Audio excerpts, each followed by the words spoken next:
Bonjour les TS, quelques rappels sur les groupes caractéristiques. Donc je vous rappelle qu'un groupe caractéristique est un groupe d'atomes qui confère des propriétés spécifiques aux molécules qui le possèdent. Chaque groupe d'atomes définit une famille chimique ou fonction chimique. Alors là, on va dresser un tableau, colonne fonction, colonne groupe caractéristique, une colonne suffixe et préfixe. Alors donc là, les fonctions chimiques sont classées par ordre de priorité décroissante. Alors, la fonction qui est la prioritaire des prioritaires, c'est la fonction acide carboxylique, groupe caractéristique c'est COOH. Le suffixe c'est oïque et le préfixe, il n'y en a pas, sauf qu'il faut faire précéder le nom d'acide.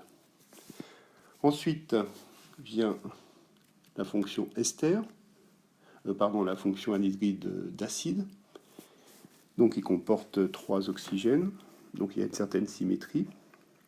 Et donc la formule générale c'est RCOO, R'CO. Alors si R est CH3, c'est-à-dire le groupe méthyle, on aura l'anhydride éthanoïque, qui est un anhydride d'acide symétrique. Alors si on avait par exemple R', on avait un hydrogène à la place de R', ça serait l'anhydride éthanoïque méthanoïque. On annonce les groupes par ordre alphabétique. Ensuite vient la fonction ester, alors ester sans H évidemment. Le suffixe est OAT et il n'y a pas de préfixe.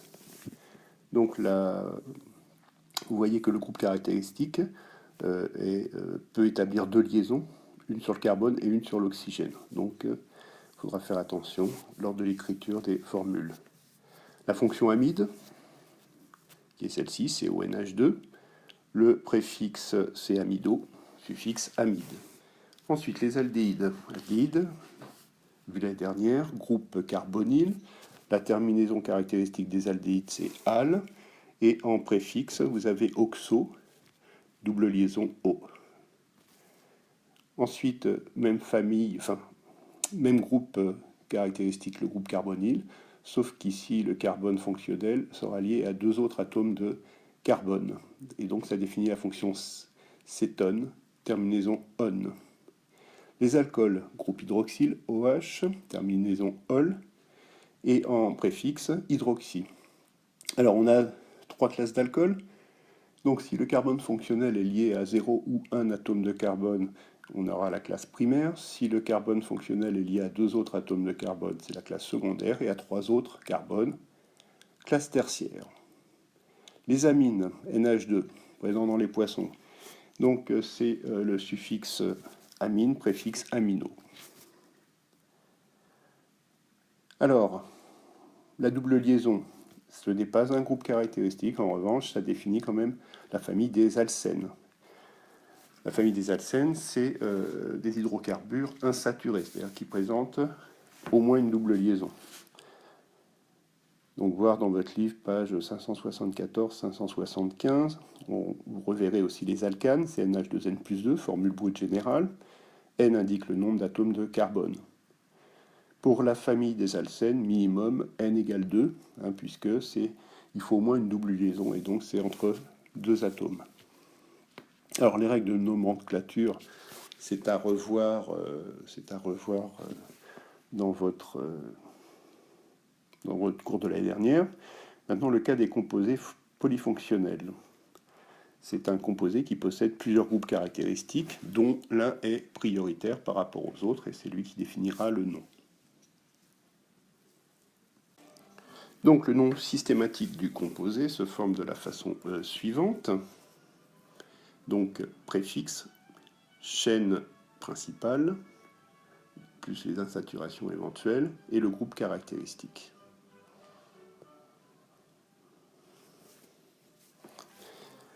Alors, un exemple, plusieurs exemples d'ailleurs. L'acide 3-oxopentanoïque.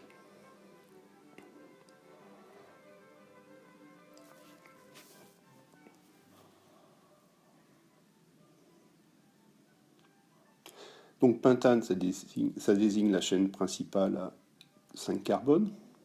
OIC, le groupe caractéristique, acide carboxylique. Et oxo, c'est le groupe caractéristique double liaison O, qui est d'ailleurs placé sur le carbone 3. Alors j'ai mis sur le carbone 1, mais ça va se rectifier tout seul après. Donc la formule semi-développée, celle-ci, la formule topologique, celle-là. Donc je vous rappelle que les liaisons, les hydrogènes portés par les carbones n'apparaissent pas dans la formule topologique. Ensuite, 2-méthylbutane 1-ol. Donc ol, c'est groupe hydroxyle OH qui est sur le carbone 1. C'est lui qui définit le sens de numérotation. Donc famille des alcools. On a un groupe méthyle qui est situé sur le carbone 2. Donc ça veut dire que la chaîne sera ramifiée. Et la chaîne principale comporte 4 carbones.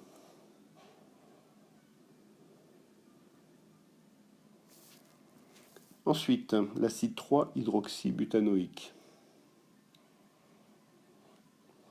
Donc butane, ça veut dire 4 carbones pour la chaîne principale. OIC, un groupe carboxyle, famille des acides carboxyliques, et on a un groupe OH, donc un groupe hydroxyle sur le carbone 3.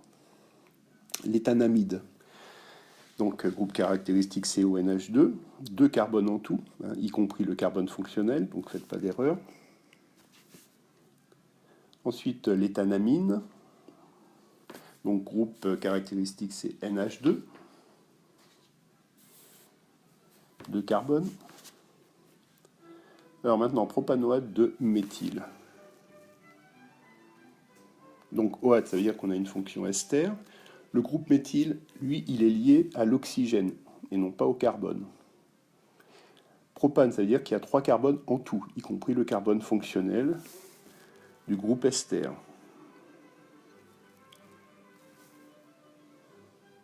Ensuite, l'éthanoate d'éthyle, formule que l'on utilise assez souvent, notamment dans les sujets de bac, donc en topologique. Et je vous rajoute l'éthanoate de 2-méthylbutyle.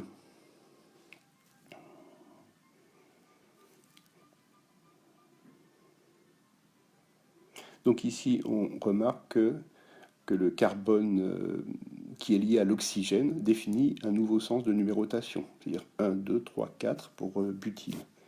Et le groupe méthyle est fixé sur le carbone 2. Alors en exercice, il n'y en a pas énormément, bon, ça présente quand même peu d'intérêt, mais de 1 à 7, page 96. Merci.